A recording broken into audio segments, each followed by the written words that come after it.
Le Mali a porté de graves accusations contre l'Algérie après que l'armée algérienne ait abattu un drone ayant traversé son espace aérien. La réaction de Bamako a été des plus virulentes et en même temps portant des accusations assez graves contre l'Algérie qui a réagi par un communiqué. Pour en parler, nous avons avec nous le plaisir d'avoir Monsieur Ismaël Sako, président du Parti social-démocrate africain, PSDA. Bonjour Monsieur Sako.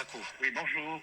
Merci d'avoir accepté notre invitation. Je vous en prie. Pour commencer, la junte au pouvoir au Mali a porté de graves accusations contre l'Algérie en établissant un lien fallacieux avec une extrême légèreté entre l'Algérie et le terrorisme. Comment vous réagissez à cette accusation lourde, Monsieur Sako?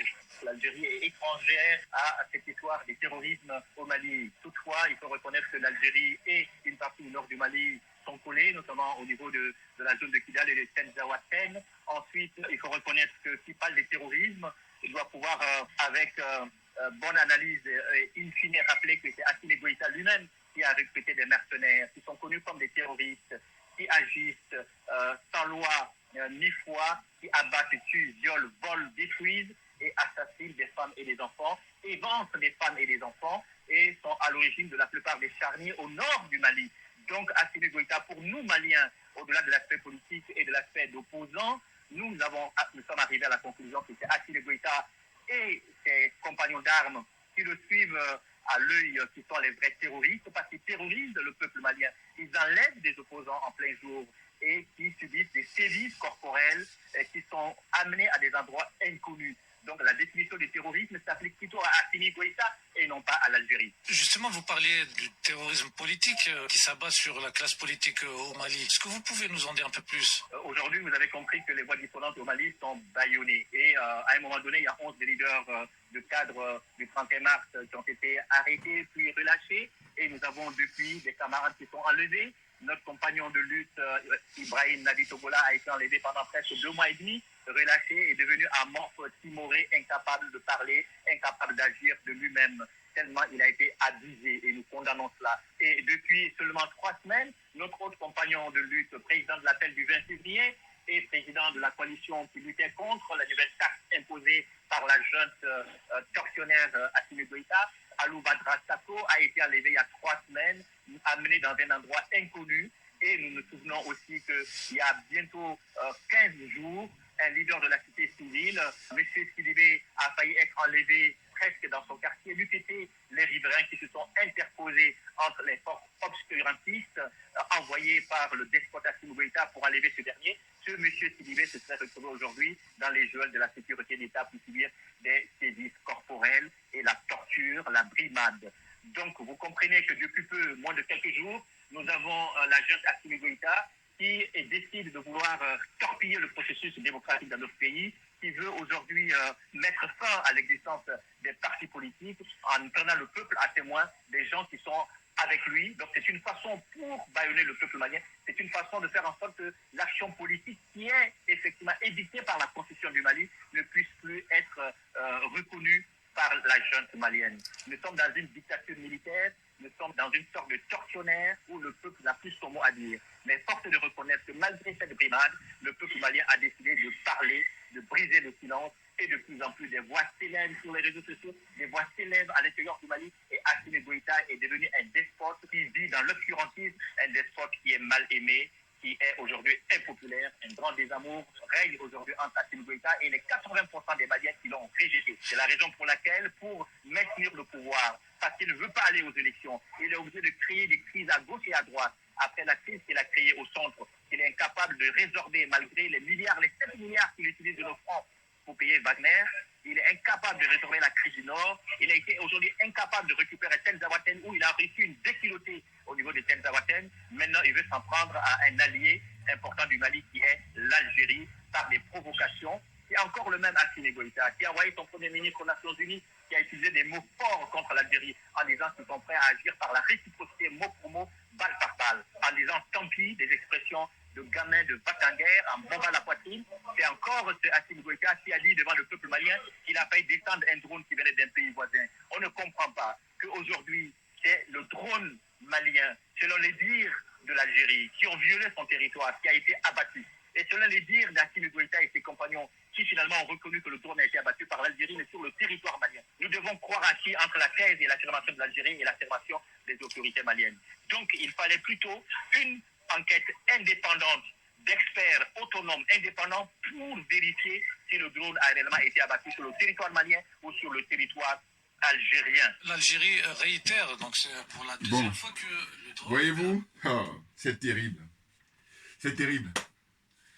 Bonjour à tous, Doubian, c'est mon surnom sur le net. Je suis accessoirement, mais accessoirement seulement, spécialiste de la France. En revanche, je suis un panafricain authentique, un panafricain convaincant et convaincu. Là, ce monsieur-là s'appelle Malik Konaté, si je ne me trompe pas. Je crois que c'est un journaliste et un opposant. Et voyez-vous, je remercie toujours, je ne vais pas cesser de remercier ceux qui ont inventé Internet. Parce que, écoutez, je suis désolé, on a beaucoup de diplômés en Afrique, mais on a beaucoup moins d'intellectuels. Clairement, voilà, à partir de maintenant, je vais essayer de faire cette distinction-là. En tout cas, je vais m'efforcer parce que les choses sont claires. On peut être diplômé sans être un intellectuel. Comprenez? Et puis, on peut être un intellectuel sans être diplômé. Là, en l'occurrence, pour l'Afrique, selon moi, surtout l'Afrique francophone, que je connais bien, je dis qu'il y a beaucoup de diplômés, il y a moins d'intellectuels. Voilà. Quand j'écoute ce monsieur-là, je dis, mais lui, il est diplômé, il n'est pas intellectuel, du tout. Alors, peut-être qu'il s'y prétend pas, mais quand on lui tend le micro, en général, ceux à qui on tend le micro, c'est parce qu'on dit, voilà, il a tel bagage, mais c'est surtout les bagages des choses là, de diplôme, voilà, c'est ça. C'est dingue. Ce qui est intéressant, c'est plutôt, vous allez, ceux qui ont le temps, hein, allez-y regarder les interviews, et puis cette chaîne-là, eux, c'est la guerre contre le Mali. Hein, c'est une chaîne algérienne, voilà. Mais où je suis rassuré, parce que je dis, moi, comme ma religion, c'est la vérité et la justice, j'ai dit, mais si on fait un concours, mais j'ai dit, ces gens-là sont éliminés aussi bien, les journalistes là. Bon, eux, par contre, c'est volontaire, voilà. Mais par contre, Konaté, comment il s'appelle, Malik Konaté, là, lui, je dis, mais il est éliminé d'entrée de jeu. Voilà, parce que si vous voulez, il faut qu'on soit sérieux, là. Parce que toutes les critiques qui portent sur Assimi Goïta et les généraux au Mali, en fait, il faut essayer de transposer ça sur l'Algérie. C'est-à-dire que quand il dit, oui, les journalistes ne sont pas libres et tout ça, parce que les journalistes sont libres en Algérie. Je vous dis, vous prenez toutes les critiques qu'il fait vis-à-vis des autorités maliennes actuelles, vous faites, et d'ailleurs, je ne vais même pas m'arrêter sur comment dire ça, l'Algérie.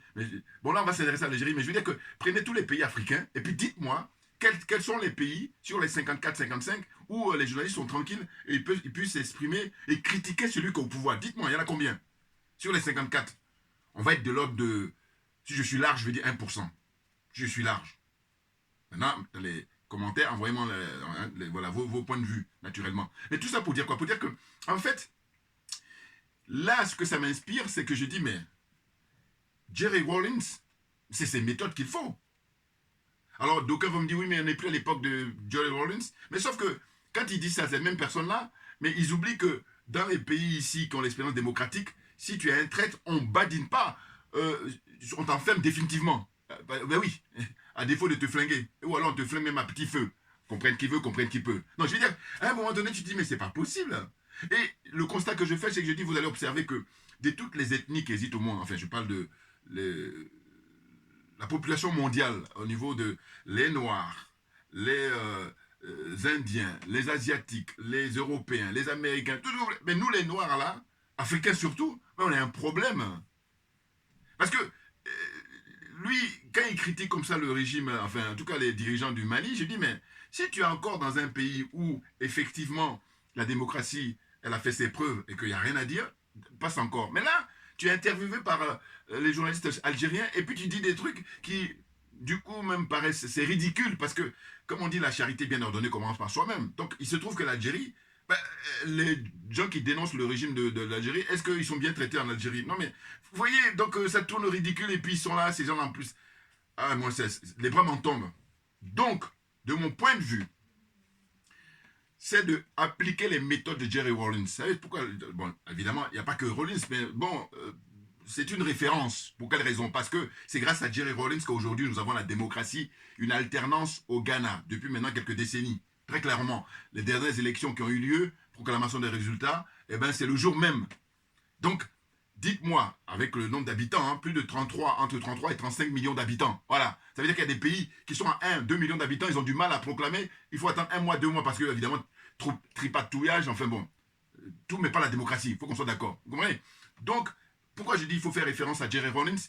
C'est pour dire qu'il a fait le travail de nettoyage. Voilà. Et c'est la raison pour laquelle je préconise ça pour tous les pays africains où règne, comment dire ça, permettez-moi, le bordel, voilà, où règne une espèce de, comment dire ça, laisser aller, une espèce de corruption. Ah oui, aliénation.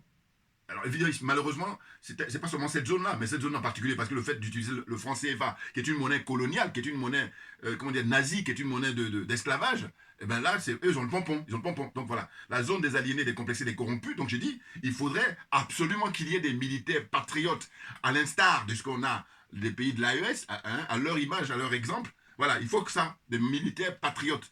Et non pas des militaires qui sont mis par la France, je pense au Gabon, je pense, comment on appelle ça, au Tchad. Hein, voilà. Et puis en Guinée, qu'on a créé avec Doumbouya, là, voilà.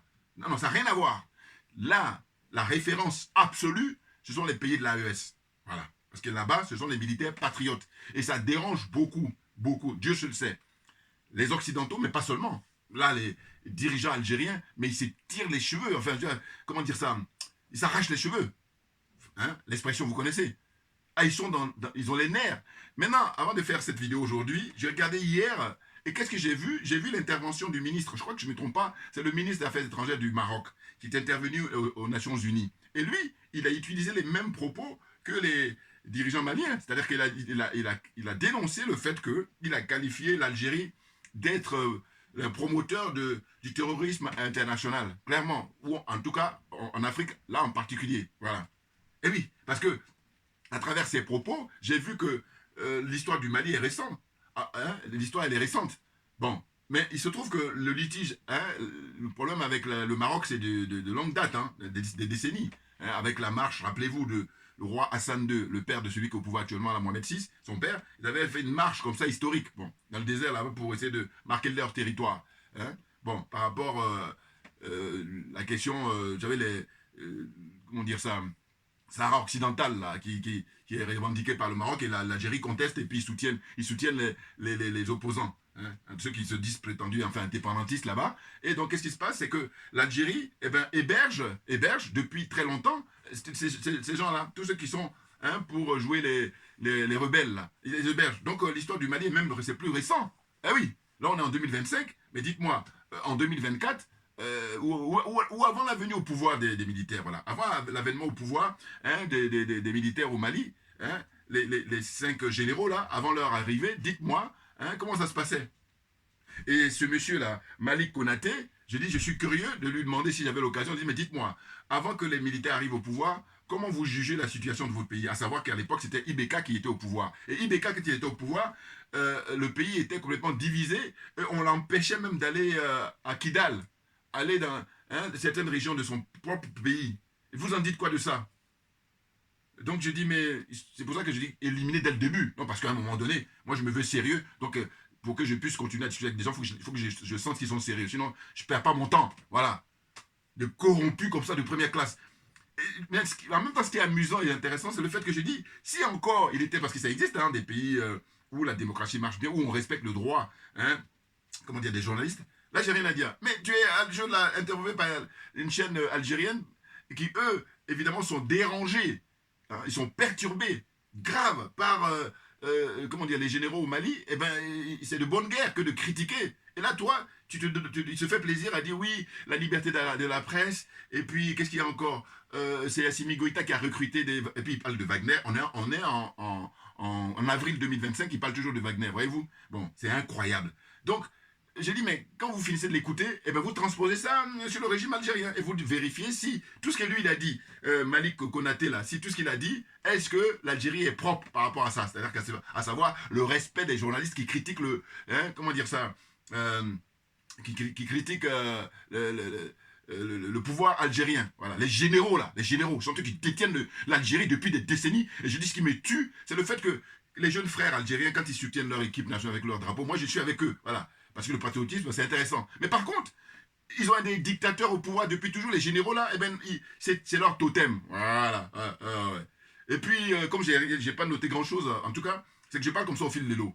En fait, j'ai essayé d'écouter comme ça, avec ce qui se passe là, le fait que l'Algérie a descendu le drone, c'était vraiment un acte militaire.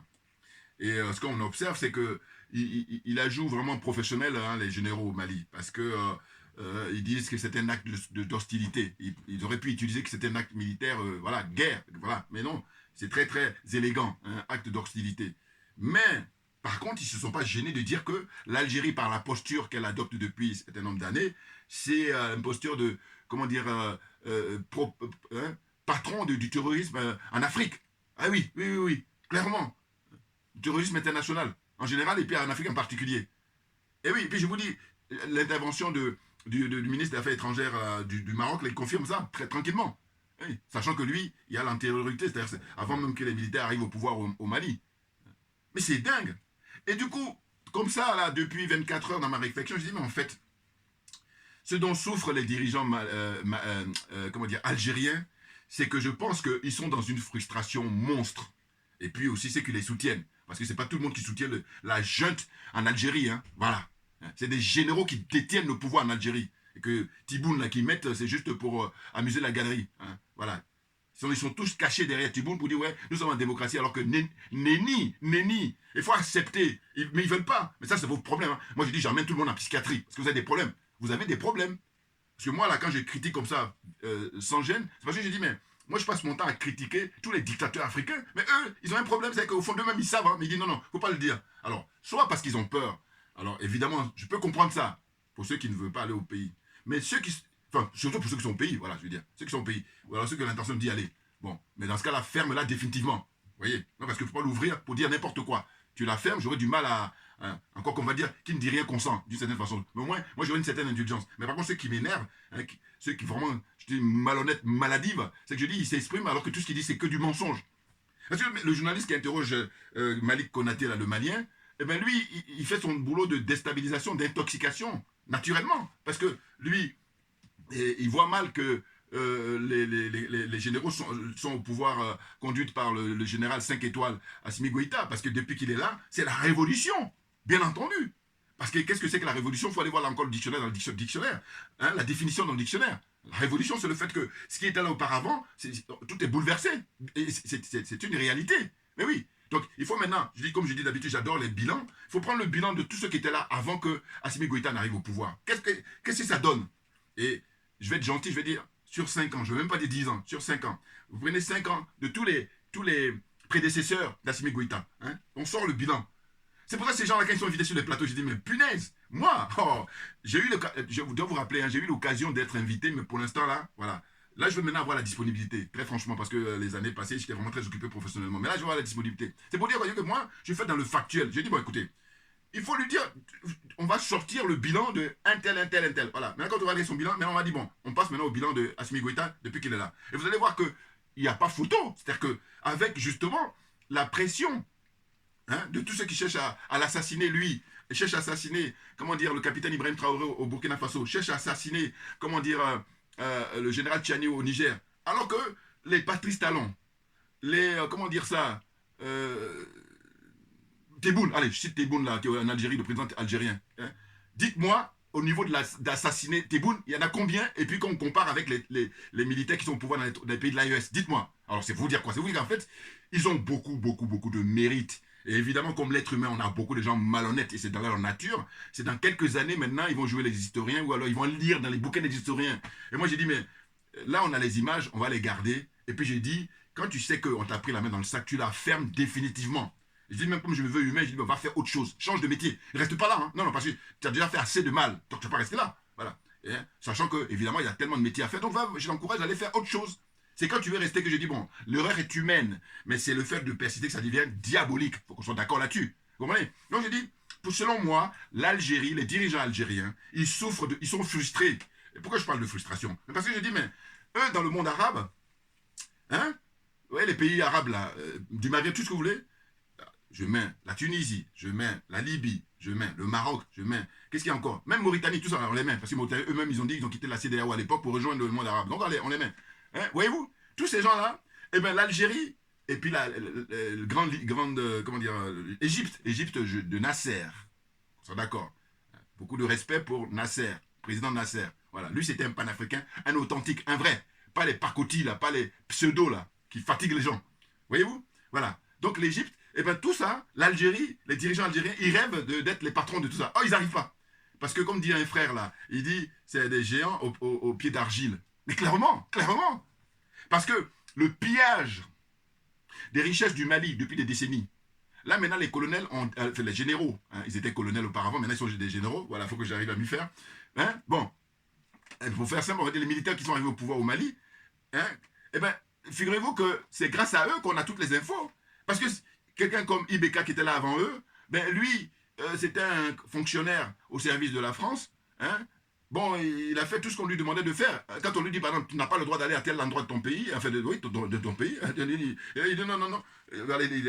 Bon, on me dira toujours, oui, mais lui, en tant que civil, je dis, mais dans ce cas-là, va faire autre chose. Voilà, ce que je dis souvent. Tu es diplômé, va dans ton laboratoire, va dans ton école, dans ton université, tout ce que tu veux, mais viens pas là. Parce que là, c'est réservé aux gens qui sont patriotes, courageux et qui vont assumer de payer le prix très fort. Voilà, c'est de ça dont il s'agit. N'importe quoi. Donc je dis, selon moi, dans ma réflexion, je dis, mais en fait, les dirigeants algériens, ils sont frustrés.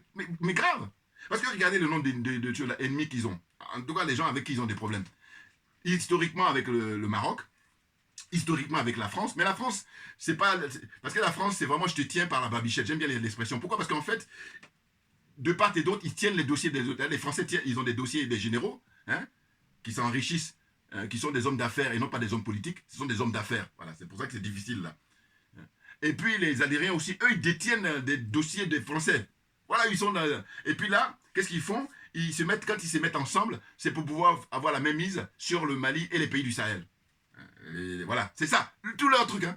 La France et l'Algérie, quand ils se mettent ensemble, la motivation, c'est pour la même mise sur, comment dire ça, les pays du Sahel. Et du coup, j'ai même expliqué dans mes vidéos anciennes où j'ai dit que, en fait, l'Algérie, quand les militaires sont arrivés au pouvoir au Mali, qu'est-ce que faisait l'Algérie? Ils donnaient l'impression, quand aussi qu'on est pas dit, ah, putain, ils sont panafricains, alors qu'en nenni, en réalité, leur démarche, c'était d'aider le Mali à faire partie de la France, et puis une fois que la France part, ils sont toujours évidemment en connivence avec la France, mais par contre, surtout, prendre le fauteuil que la France a libéré, c'est-à-dire le fauteuil de colon.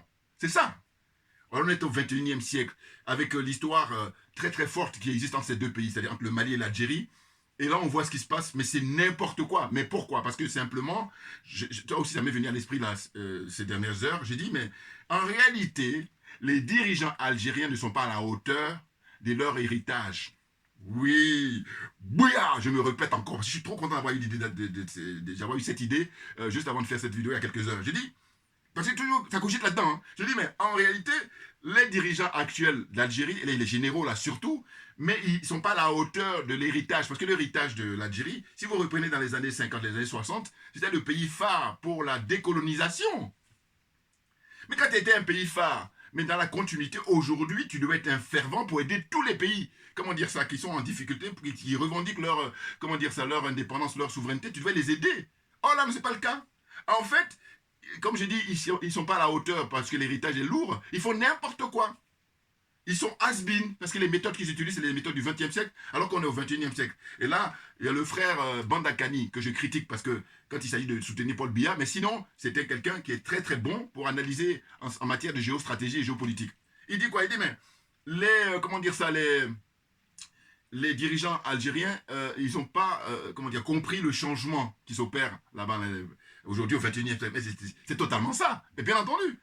Et oui, si je vous dis toujours, moi, en termes d'image, c'est comme en voiture. En voiture, quand vous roulez, bon, ceux qui n'ont pas de permis, ou même c'est du bon sens. Mais quand tu conduis, hein, ceux qui ont l'habitude de conduire, quand vous arrivez à un virage, mais vous êtes obligé de rétrograder. Hein? Vous êtes obligé de rétrograder, parce que sinon vous rentrez dans le décor. Oh là, le constat que je fais en disant ça, c'est dire, mais là, on est au XXIe siècle, et comme ils gardent les méthodes du XXe siècle, eh bien, ils sont dans le décor, là, les dirigeants algériens. Clairement. Parce que, regardez, comme on peut avoir histoire avec la France, c'est fluctuant, là, c'est à part. Il faut mettre entre parenthèses les liens entre la France et l'Algérie, voilà. Maintenant, ce qui est clair, c'est, ils ont eu un temps les histoires avec l'Espagne, oui. Alors, à mon avis, ça doit être l'histoire de justement, les terres, hein, voilà, historiquement, qui ont appartenu à l'Espagne, et puis l'Espagne a laissé ça récemment, hein, bon. Mais toujours avec les liens avec le Maroc, voilà. Donc, vous avez Maroc, Espagne. Et puis vous avez quoi? Vous avez les dirigeants actuels en Libye. Vous voyez? Bon, donc ça fait déjà 3. Maintenant, et là la liste n'est pas exhaustive, hein, mais on va se limiter au plus connu là. Maintenant, ils s'ajoutent maintenant au Mali et donc aux pays de l'AES. Parce que les pays de l'AES, ils ont la solidarité qu'ils ont déjà signée. Et là, pour l'instant, on parle de confédération, mais l'optique, c'est aller à la fédération. Parce que là, on a affaire à une nouvelle génération qui a assez de recul, qui a compris. Voilà. C'est-à-dire que l'homme noir, l'homme africain, il ne faut pas qu'il soit toujours le dernier de la classe, le paillasson, alors que Dieu se le sait, si c'est lui qui est le numéro un. Et il y en a beaucoup qui jalousent ça, parce qu'au fond d'eux-mêmes, je vous dis, ils le savent. Et oui, et c'est pour ça que nous autres qui avons compris, qui sommes convaincus, je dis, bon, toi, tu n'as pas compris, assieds-toi, prends des notes, voilà. C'est tout ce que tu demandes, là, je suis gentil, voilà. Ferme-la, parce que tu me perds notre temps. Et je dis qu'on n'a pas, on a du boulot, voilà. Nous, on a compris. Donc, chacun son domaine. Donc, tu t'assois, tu prends des notes, voilà. Donc, je dis, beaucoup nous jalousent parce qu'au fond d'eux-mêmes, ils savent. Alors, il y en a d'autres qui ne savent même pas pourquoi ils nous en veulent. Bouya, parce qu'il y a aussi l'héritage colonial, il y a aussi l'héritage de l'esclavage, il y a aussi l'héritage, c'est tout ça. Donc, il y en a là plein, ils ne savent même pas pourquoi ils ne nous aiment pas. Ils ne savent pas. Et puis, il y en a d'autres, beaucoup, qui savent. Et je vous dis qu'au fond d'eux-mêmes, ils savent que l'homme noir, c'est le numéro un. En toute matière, en tant qu'être humain. Je disais à mon fiston, là, dans la journée, j'ai dit, mais... Ouais, ma fille, plutôt. Ma fille, voilà. Je dis, on regardait des images de moi, et puis je dis, mais... C'est clair que s'il n'y avait pas l'homme noir sur Terre, ou l'Africain, mais ce serait morbide. Parce que, regardez, à la différence d'autres personnes, la manière dont procèdent les Africains au niveau culturel, mais les gens acceptent, il n'y a pas de violence, les gens dansent, hein, l'influence de toutes les musiques qui existent, dites-moi. Par exemple. Tout ça pour dire qu'on alors que les autres, ils viennent avec des fusils, ils viennent avec des drones, ils viennent avec plein de trucs pour t'imposer. Alors si tu dis que tu es un être humain, ça n'a pas de sens. Et c'est pour ça que j'en reviens à ma fameuse phrase en disant ces gens, beaucoup ont l'apparence d'être humains, mais ce ne sont pas des êtres humains. Et comme j'ai dit souvent, quand on vous parle de tout ce qui brille n'est pas de l'or, vous reconnaissez. Mais en fait, c'est pareil pour les humains, bien entendu. Pour moi, j'ai aucun doute là-dessus. Hein. Je dis, il y en a plein qui ont juste l'apparence, mais ils ne sont pas des êtres humains. Parce que quand tu dis que tu es un être humain, mais il va falloir le démontrer. Ah ben bien entendu. C'est ce qu'on appelle la théorie et la pratique. Dans la théorie, effectivement, en apparence, tu fais. Mais dans la pratique, et c'est là, à partir de la pratique, qu'on va confirmer que tu es un être humain ou pas. Bien entendu. Bouya, on est trop bon. Voilà. Donc je disais qu'ils sont frustrés parce qu'ils voient bien qu'ils ont un mal fou à avoir ce leadership-là qui se revendique alors que non. Il faut faire la démonstration. Ils auraient pu pourtant. Ils auraient pu. Mais simplement, ils ne sont pas à la hauteur parce que je vous dis, l'héritage pèse trop lourd. Parce qu'en réalité, les pères de l'indépendance, les Boubédiennes et tout ça, à l'époque, c'était des gens désintéressés. Ce qui n'est pas le cas des généraux qui tiennent l'Algérie depuis des décennies. C'est ça la différence. Mais oui, parce que vous avez une différence majeure entre quelqu'un qui est désintéressé, qui vient de prendre le pouvoir, qui est au service du public, qui est là pour l'intérêt général, mais il va être comme un poisson dans l'eau. Alors que celui qui est intéressé, hein, eh ben lui, il est dans une situation de cupidité absolue. Voilà. Il est cupide. C'est le matériel qui l'intéresse, qui le fait vibrer. Donc, il est très limité. Ou en tout cas, qu'il aille faire autre chose. Mais sinon, le domaine dans lequel qui consiste à servir l'intérêt général, mais non. Out. C'est hors sujet. Vous voyez? Donc, c'est pour ça que je dis qu'ils ont un mal fou. Maintenant, il appartient à la nouvelle génération. Alors, je sais que c'est pas facile, hein, mais il faut faire preuve de courage. Et bien entendu. Parce que là, vous avez des anciens qui sont perturbés, qui sont décalés, qui sont has-been, hein, qui sont dans l'anachronisme total, et puis vous les laissez faire, vous les soutenez même, encore mieux. Hein, ou pire, vous les soutenez. N'importe quoi. Parce que vous avez, regardez, l'âge des généraux, hein, ceux qui détiennent l'Algérie, là. Allez-y, amusez-vous. Moi, j'adore les études comme ça. Statistiques. Dites-moi quel âge ils ont. Maintenant, quand vous avez fini l'âge de Tebboune et puis les généraux qui sont cachés derrière lui, là, vous allez prendre leur âge. Et puis maintenant, vous allez venir regarder l'âge des dirigeants actuels de l'AES. Bouilla, on est trop bon dans l'analyse. Voilà. Hein, donc, c'est une question de domaine, je répète toujours. Domaine, c'est pas ton domaine, va faire autre chose, on va t'aider, on va t'encourager. Mais viens pas fatiguer celui qui a compris s'il va nous aider pour progresser, pour aller dans la lumière.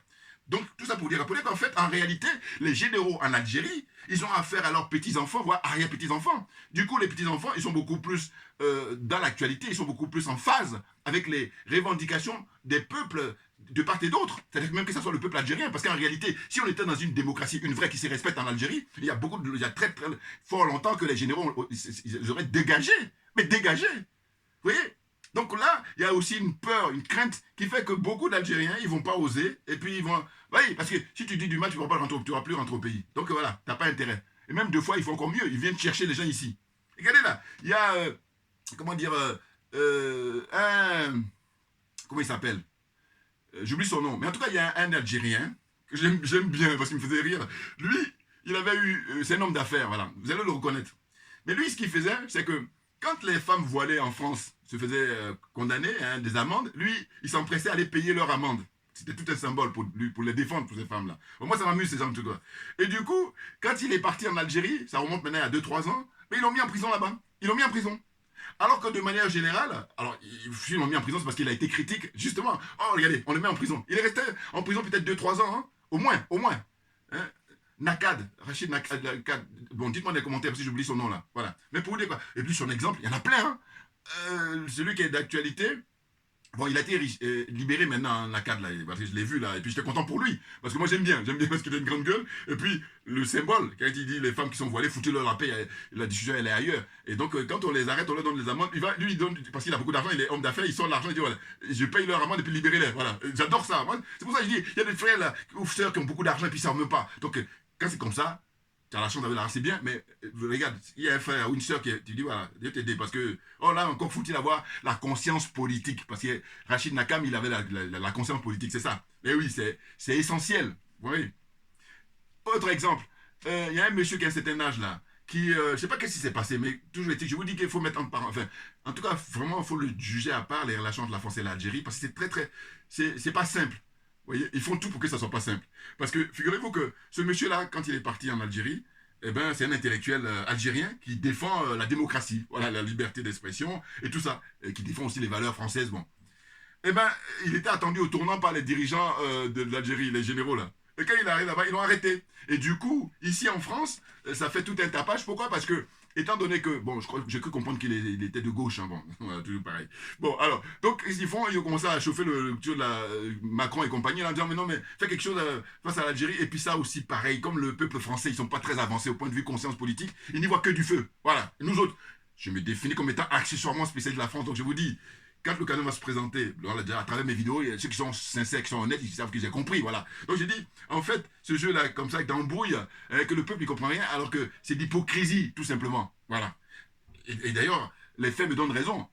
Il est parti, le ministre des Affaires étrangères français, il est parti en Algérie, en fin de compte, alors que quand il partait, dans les revendications, c'était, il faut négocier pour qu'on libère celui qu'on a enfermé là-bas, hein, qui était un vieillard qui a un certain âge, et sous prétexte qu'il dénonce justement tout ce qui se passe en Algérie au point de vue de ne pas respecter les droits de l'homme, allez, on l'enferme, voilà. Ou alors il soutient la philosophie française, je ne sais pas quoi, voilà, tout ce que vous voulez. Mais ce que je veux dire, c'est que, en fait, ils s'en foutent de l'âge, ils l'ont arrêté, ils l'ont enfermé. Maintenant, le ministre des Affaires étrangères français, lui, quand il va là-bas, eh ben, qu'est-ce qui retient finalement à la fin de sa visite? C'est de dire, voilà, le gouvernement algérien et nous, on a trouvé un truc et tout. Alors, leur truc, c'est quoi? C'est justement les pays de l'AES, faut qu'on s'occupe d'eux. On a essayé avec la CEDEAO, on n'a pas réussi. Voilà.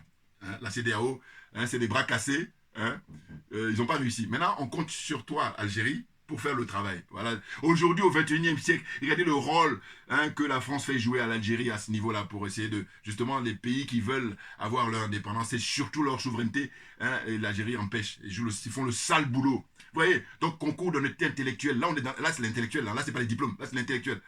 C'est-à-dire favoriser, concours d'honnêteté intellectuelle, c'est-à-dire favoriser la réflexion. Voilà. Et surtout, intégrité morale. Hein. Ça, c'est une exigence. Sinon, on va perdre du temps. Oh, on n'a pas le temps. Parce qu'on a beaucoup de choses à traiter. Voyez-vous? Donc, je dis, on en est rendu là. Et c'est la raison pour laquelle je dis, j'insiste, en disant qu'en fait, leur héritage est trop lourd. Hein, c'est lourd pour eux. Ceux d'aujourd'hui, hein. Maintenant, la nouvelle génération, c'est à eux de prendre les choses en main. Même si je reconnais que c'est pas facile. Mais je dis, encore une fois, quand tu vois que c'est pas facile, ne la ramène pas. Voilà, ferme-la et puis assieds-toi, prends des notes tout le temps. Mais oui, parce qu'à force de prendre des notes, tu vas finir par comprendre. Voilà. Alors, l'autre là, comme ils sont malhonnêtes, comme ils sont corrompus, eh bien, ils passent leur temps, ce que j'appelle en fait, neutraliser le débat. Ouais. Non, mais franchement, on l'interroge là, comment il s'appelle, Malik Konaté, là, il n'est pas le seul, malheureusement, il y en a plein comme ça. Les différents pays africains, hein. Ils vont être comme ça, faciles à critiquer leur pays d'origine. Alors que, dans le cas de l'Algérie, il y en a, mais c'est très rare, parce qu'eux, ils savent qui les attend. Et donc, j'en reviens toujours aux méthodes de Jerry Rawlins. Rawlins, quand vous regardez, d'ailleurs, je fais une vidéo prochainement pour montrer. Dans les images d'archives, qu'est-ce qu'on voit? Mais lui, il descendait, dégommait tout ce qui était des corrompus. C'est-à-dire que si on t'a pris dans la corruption, allez, on te dégomme. Puis d'autres trucs aussi. Mais c'est ce que j'appelle faire de l'ordre, mettre de l'ordre. Hein? Parce qu'il y a en termes d'image au niveau de la maison est sale. Donc si c'est sale, on nettoie. Hein? Ou l'entreprise est sale, on nettoie. Ou qu'est-ce que vous voulez encore? Tout ce que vous voulez. Quand c'est sale, on nettoie. Vos affaires, là, vos fringues, vos pantalons, votre chemise, votre blouson, tout ce que vous voulez. Hein? Là-bas, tout ce que vous voulez, voilà. Quand c'est sale, on lave. Donc je dis, en termes d'image, c'est ça. Les pays, là, ils sont sales et donc il faut des militaires patriotes pour prendre les choses en main. Et on a une illustration qui est fulgurante, qui est très intéressante. C'est le cas du Ghana. Il n'y a pas seulement le Ghana, mais c'est intéressant parce que c'est facile à comprendre. Le Ghana, parce que c'est récent en plus. Jerry Rawlings, il est arrivé, hein, il a fait le nombre de mandats qu'il fallait. Et puis aujourd'hui, le peuple ghanéen, il a l'expérience démocratique, l'expérience de l'alternance. Or, vous allez constater qu'ailleurs, c'est plutôt le concours de l'aliénation, le concours de la corruption, le concours du complexe. Et donc, vient à l'esprit, pour rendre hommage à Cheikh Anta Diop, j'ai dit, ils ont ce que j'appelle le réflexe de subordination. Bouya! Voilà. On se calme, c'est une question de domaine. Dans un domaine où ce n'est pas le tien, laisse celui qui a compris, et puis on va avancer. Voilà. Parce que voilà, hein, moi, je tiens à avancer. Donc, voyez-vous? Et maintenant, pour ne pas oublier, pour avancer, c'est que Linda Larbaoui, eh bien, figurez-vous que je l'ai critiqué depuis très souvent, en disant quoi? En disant que cette dame, effectivement, elle est qualifiée pour faire les analyses et tout en ce qui concerne la géostratégie et la géopolitique. Mais seulement, quand vous parlez de l'Algérie, alors là, comptez pas sur elle. C'est-à-dire qu'elle elle est malhonnête intellectuellement. Pareil pour Gamal, là. Donc, c'est pour ça que je dis mes frères de Afrique Média, je dis, mais, ou, c'est plus Afrique Média, mais c'est For You Média, voilà. Je dis, mais, quand c'est le sujet de l'Algérie et du Maroc, ne les invitez pas. Eh bien, figurez-vous que le lendemain, et c'est là qui est génial, hein, parce que les, comment ils appellent ça, je reçois les trucs comme ça de manière centre d'intérêt, voilà, vous voyez. Bon, algorithme, ceux qui s'y connaissent là-bas. Et donc, qu'est-ce que je vois? J'ai vu une interview de Linda Larbaoui, elle est interviewée par un jeune Algérien qui a sa chaîne sur Internet, hein, un peu comme moi là, mais beaucoup plus, comment dire, fabriqué, ou comment dire, beaucoup plus professionnel, voilà. voilà. Et bien là, elle se donne à cœur joie pour mépriser une condescendance, mais remarquable vis-à-vis des pays de l'AES, ou des pays d'Afrique noire en général, et l'AES en particulier. Le Mali, là. Elle dit par exemple que voilà, en fait, si les militaires maliens parlent de réciprocité, c'est-à-dire les généraux au Mali, eh bien la réciprocité, ça va consister à aller récupérer tous les Maliens qui vivent très bien en Algérie. Il faut les récupérer et puis les ramener au Mali. Vous vous rendez compte? Cette dame, elle est interrogée par les frères camerounais depuis des années, elle devait se garder. Oh là, en fait, comme on dit, en fait, la vérité finit par triompher. C'est ça. C'est-à-dire qu'en fait, vous ne pouvez pas cacher longtemps hein, le naturel, voilà, c'est ça. Le naturel, il est là. Oui. C'est vrai que c'est des gens, c'est ancré en eux, ils ont vécu depuis leur enfance, hein, que l'homme noir, il est le dernier de la classe, hein, alors que c'est faux. Et ils le savent. C'est pour ça que je dis que les frères là, qui ne s'y connaissent pas, asseyez-vous, prenez des notes, voilà. Mais oui, parce que ce que je dis là, il y en a plein, ils se demandent même, alors que je parle en connaissance de cause, je parle après d'avoir beaucoup réfléchi, puis observé. Puis la lecture, et puis lire les interviews, puis observer l'être humain, que tu sois un blanc, que tu sois un noir, que tu sois un indien, que tu sois un chinois, un russe, un américain, tout ce que vous voulez. J'adore, j'observe et j'analyse.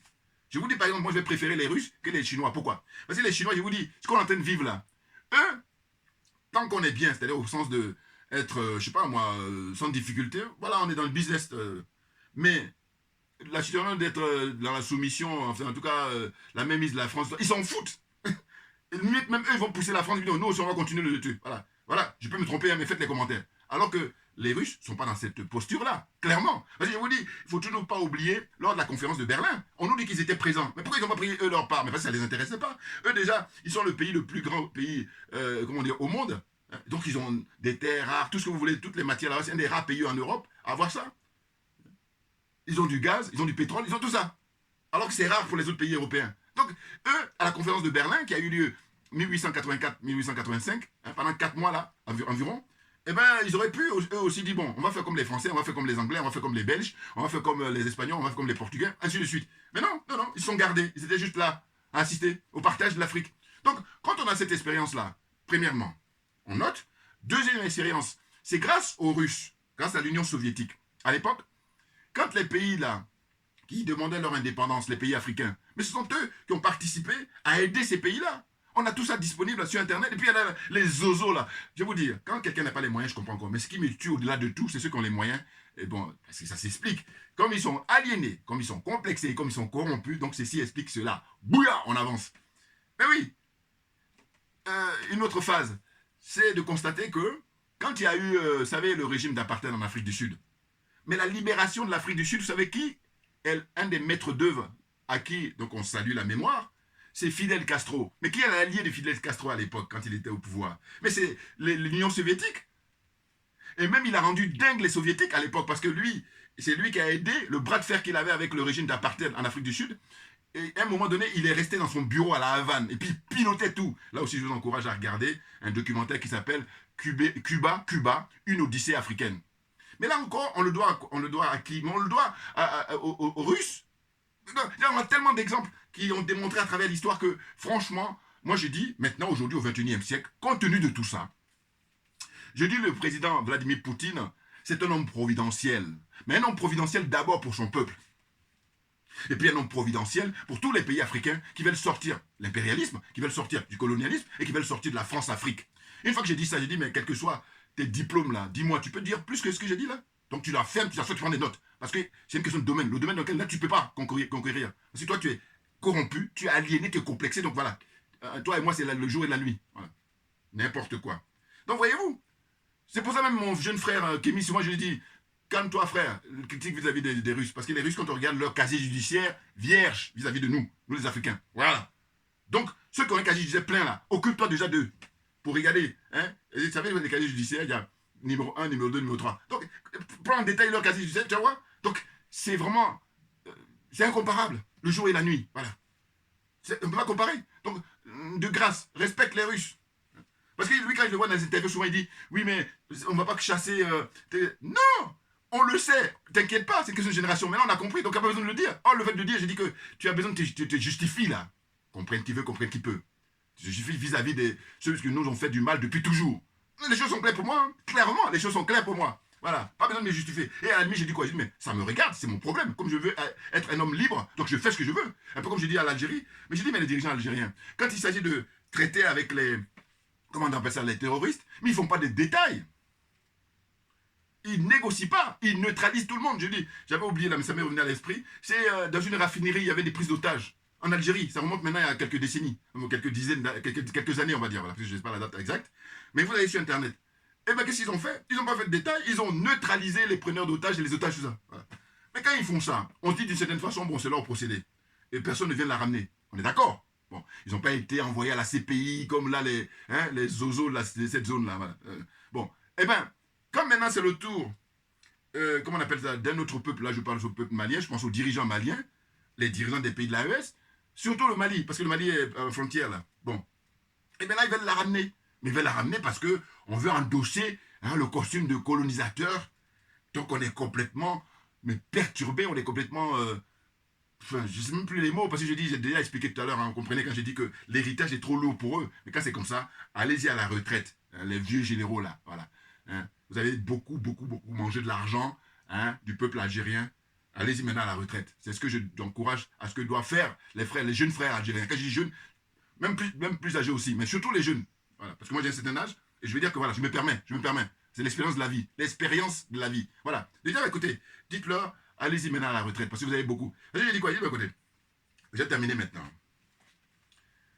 Linda Labaoui, franchement, à cette émission-là, mais elle a dit des choses, je me dis, mais il ne faut plus l'inviter. Ah mais écoutez, pourquoi vous vous sentez obligé? Vous n'êtes pas clair, hein, les frères camerounais là. Pourquoi? Parce que cette émission-là, je vous encourage à regarder. Elle était invitée sur une chaîne, elle dit plein de choses comme ça, mais négatives, et puis méprisant vis-à-vis des Africains en général et des pays de l'AES en particulier, le Mali, n'en parlons pas. Elle dit par exemple que, en fait, le Mali dit qu'ils ont aidé l'Algérie, mais c'est une seule fois. Alors que l'Algérie, jusque du 20e siècle jusqu'au 21e, là, l'Algérie a passé son temps à aider comment on appelle là, le Mali. Et j'ai dit, mais en quoi? Parce que quand on dit que le Mali a aidé l'Algérie là, ce qui n'est pas ton domaine, assieds-toi, prends des notes. Écoute bien ce que je vais dire. Écoute bien ce que je vais dire. Parce que c'est un concours d'honnêteté intellectuelle. En fait, quand on dit que le Mali a aidé l'Algérie, mais c'est simplement qu'à l'époque, l'Algérie se battait pour avoir son indépendance, pour avoir sa souveraineté vis-à-vis de la France. Bon. Eh bien, le Mali a apporté sa contribution, mais on demande la même chose à l'Algérie. Ou à défaut de le faire, mais qui nous foutent la paix. C'est ça. Quelqu'un qui t'a rendu un service, il faut comparer ce qui est comparable. Là, aujourd'hui, le Mali demande son indépendance et surtout sa souveraineté, et l'Algérie fait obstruction, l'Algérie fait entrave, l'Algérie empêche ça. Et c'est de ça dont il parle. Donc, de quoi on parle là? Il y en a plein là, on leur donne les micros, et puis ils sont complètement nazes parce qu'ils ne sont pas à la hauteur, et ils disent n'importe quoi.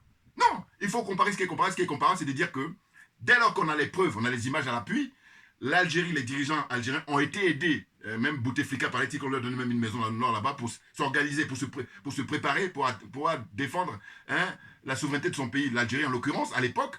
Eh bien, Là, aujourd'hui, pour rendre la monnaie, c'est ce que doivent faire les dirigeants algériens. Aider le Mali à sortir de l'emprise française, sortir de la France-Afrique, sortir de l'impérialisme, du colonialisme occidental. Oh là non, ils sont cupides. Parce que je vous dis, il y a des frères là très qualifiés, ils font des vidéos, ils expliquent ça. Voilà. Les accords qu'on signe avec les Américains. Et puis là, c'est la nuit. Hein. Et puis en plein jour, on vient bomber le torse pour jouer je suis patriote, n'importe quoi.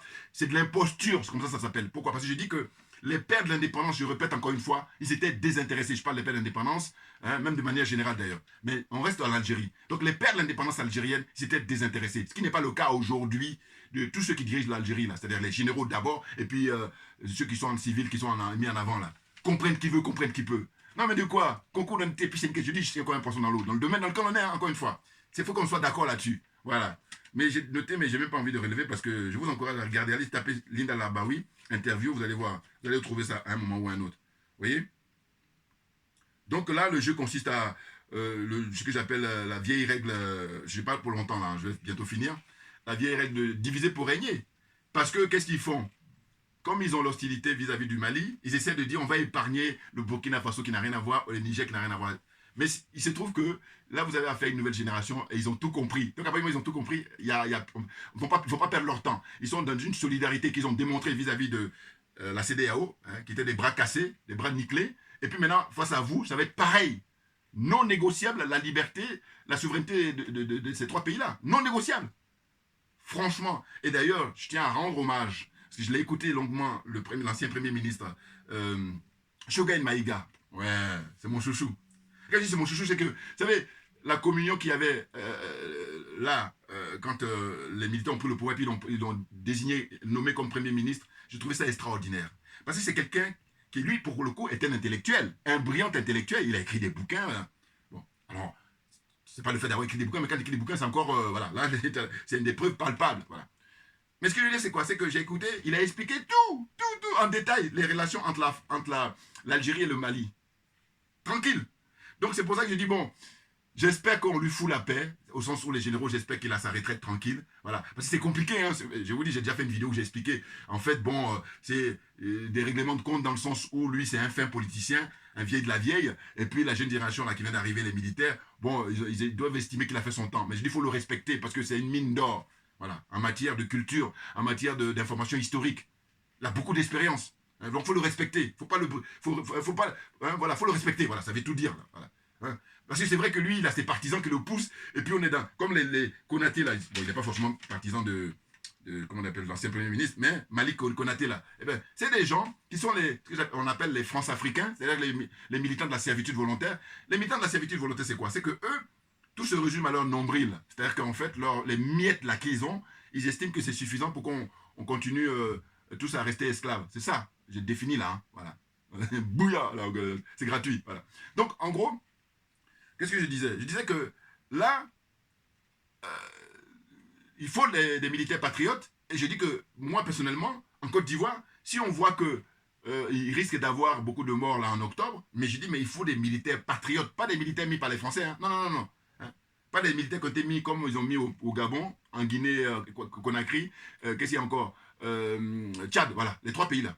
Ça n'a rien à voir avec les pays de l'AES. Rien à voir. Parce que les pays de l'AES, c'est l'émanation pure et simple du peuple. Le peuple malien, le peuple burkinabé et le peuple du Niger. Voilà. Clair. Donc je dis, pour la Côte d'Ivoire, si, pour éviter les morts, ça commence ça va être tendu, évidemment, puisque le camp de Ouattara, il veut lui mourir au pouvoir, et puis les autres disent non, non, non, c'est fini, tu as fait 3 mandats, c'est trop. Donc, donc voilà, donc ça préfigure vraiment... et moi, je vous dis, à un petit niveau, hein, je dis, moi par contre, c'est des militaires patriotes qui doivent venir là, parce qu'il n'y a que eux pour faire comme on fait les pays de l'AES. Et maintenant, appeler un certain Mamadou Koulibaly. Voilà. Ah, mais je ne lâche pas. Hein. Alors, sauf s'il n'en veut plus. Voilà, là, c'est différent. Mais sinon, s'il est apte au service, pour servir toujours la Côte d'Ivoire, eh bien, je dis, voilà, à l'image de ce qu'on a fait avec Choguel Maïga, eh bien, on l'appelle. Et puis là, lui va jouer le rôle de conseiller avec l'expérience qu'il a, et puis Premier ministre. Et puis voilà. Et puis si après, on enlève, mais on doit les respecter. Voilà. Le même cheminement, qu'est-ce qui s'est passé au Mali. Voilà. Vous voyez? Donc, beaucoup de respect. Hein, pour M. Choguel Maïga. Franchement, très bien. Donc, il faut le respecter. Il ne faut pas l'embêter. Il faut, voilà, respecter. Voilà. C'est pas évident, hein, parce que j'imagine, moi, si je parle, ça fait trop encore, ça fait une vidéo de 2 heures, donc c'est pour ça. Mais sinon, j'ai tout compris, qu'est-ce qui se passe là, sans y être allé au Mali, hein, mais voilà, en observant. Bon, donc pour terminer, c'est de dire quoi? C'est de dire qu'en fait, l'Algérie se rêve en géant, mais juste, ils ont des pieds d'argile, géants d'Afrique d'ailleurs, alors qu'ils n'ont pas le costume est trop lourd pour eux. Juste pour terminer, le colonel Muammar Kadhafi, je me pose des questions. Quand il était vivant, durant son règne, quelles étaient les relations avec l'Algérie?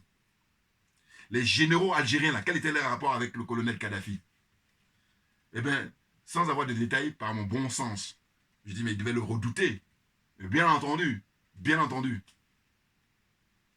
Et pour terminer, j'ai dit, mais le peuple algérien, il faut comparer en valeur relative avec le peuple libyen. Durant le règne du colonel Kadhafi, qui est resté au pouvoir, grosso modo, 4 décennies.